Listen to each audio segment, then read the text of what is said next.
Right now, inside your skull, there's a piece of you that is almost 60% fat. Not muscle, not water, fat. And the specific kind of fat you feed it may quietly shape how sharply you think, how steadily you feel, and how well your memory holds up decades from now. So what actually happens up there when a fillet of salmon becomes part of your weekly routine? Stick around, because by the end, I'm going to answer one strange question. Why does a cold water fish seem to speak your brain's native language? Here's why this matters to you and not just to scientists in lab coats. Your brain is the most demanding organ you own. It's about 2% of your body weight, but it burns roughly 20% of your energy, and it's rebuilding and repairing itself constantly. To do that, it needs the right raw materials. Feed it the wrong stuff and things still run, but a little rougher. Feed it what it's built from, and you're handing it premium parts. Salmon happens to carry a specific ingredient your brain has wanted since the day you were born. Let me show you what it does step by step. Start with one nutrient. Salmon is packed with omega-3 fatty acids, and one of them matters more than almost any other up here. It's called DHA. Think of DHA as a long, flexible building block. Your brain grabs these blocks and builds them straight into the walls of your brain cells. And DHA isn't a bit player. It's one of the most common structural fats in your entire brain. So when you eat salmon, you're not just getting protein for your muscles, you're delivering bricks to the one construction site that never closes. But here's the strange part.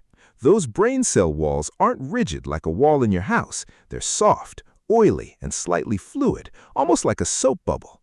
And that fluidity is the whole point. Every thought you have, every memory you form, depends on brain cells passing signals across tiny gaps between them.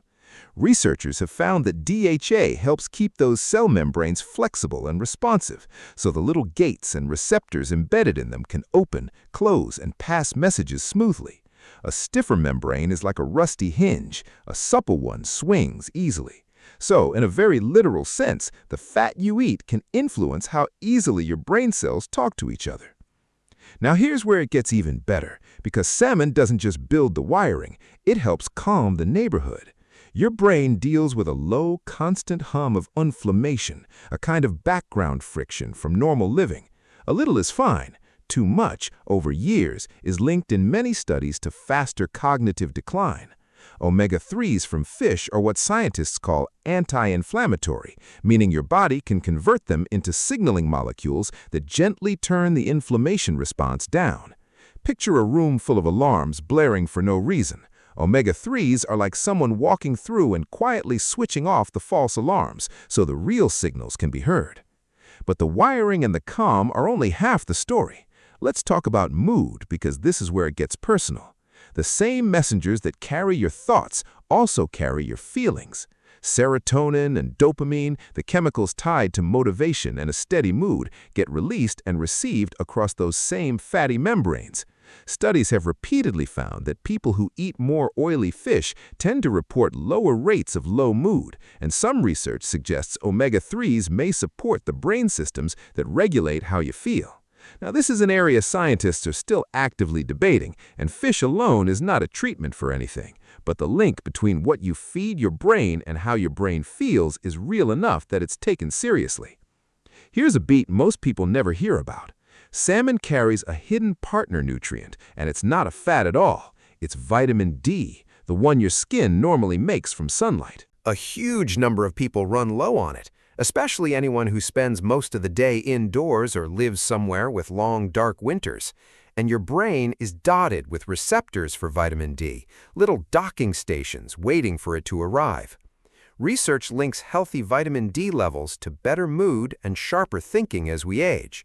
So a single piece of salmon quietly delivers two things your brain has been asking for at once. It's a 2-for-1 you never see on the label. So what does every week actually change over time? Here's the honest answer. Nothing happens overnight. You won't eat one fillet and feel like a genius by dessert. Your brain plays the long game because it swaps its building materials slowly over weeks and months. But that's exactly why the weekly rhythm matters. Many health guidelines suggest eating fish like salmon around 1 to 2 times a week, and studies following people for years have found that regular fish eaters tend to have larger volumes of gray matter in the memory and emotion centers of the brain, and a slower rate of age-related decline. You're not chasing a single spark, you're topping up a reservoir one meal at a time, so the raw materials are always on the shelf when your brain reaches for them. So let's tie it all together, because this is the "so this is what's really going on" moment. Your brain is mostly fat, built from a specific fatty acid called DHA. Salmon is one of the richest, most available sources of that exact fat on the planet. That's the answer to the question I planted at the start.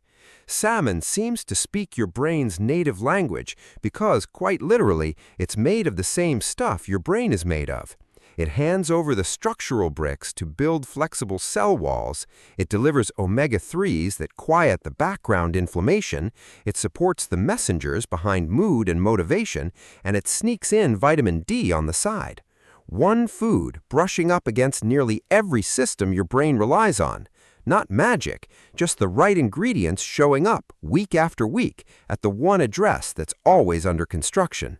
If you found it satisfying to finally see what's happening behind the curtain of your own head, then keep decoding how your body works with us, because there's a whole hidden machine inside you running every second, and it's genuinely thrilling once you can see the gears turning.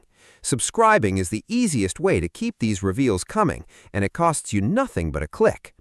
And if this got you curious, you'll want to see what happens to your gut when you eat fermented foods for 2 weeks, because the conversation between your gut and your brain is stranger than almost anything I've shown you today. One last thing, and it's important. Everything you just heard is educational content designed to explain how your body works, and it is not medical advice. It can't diagnose you, treat you, or replace a real conversation with a professional who knows your history. Everybody's body is different, and food can interact with medications and conditions in ways a video simply can't predict. So before you change your diet, add supplements, or make any decision about your health, please talk to a doctor or a qualified medical professional first. Take care of that amazing brain of yours, and I'll see you in the next one.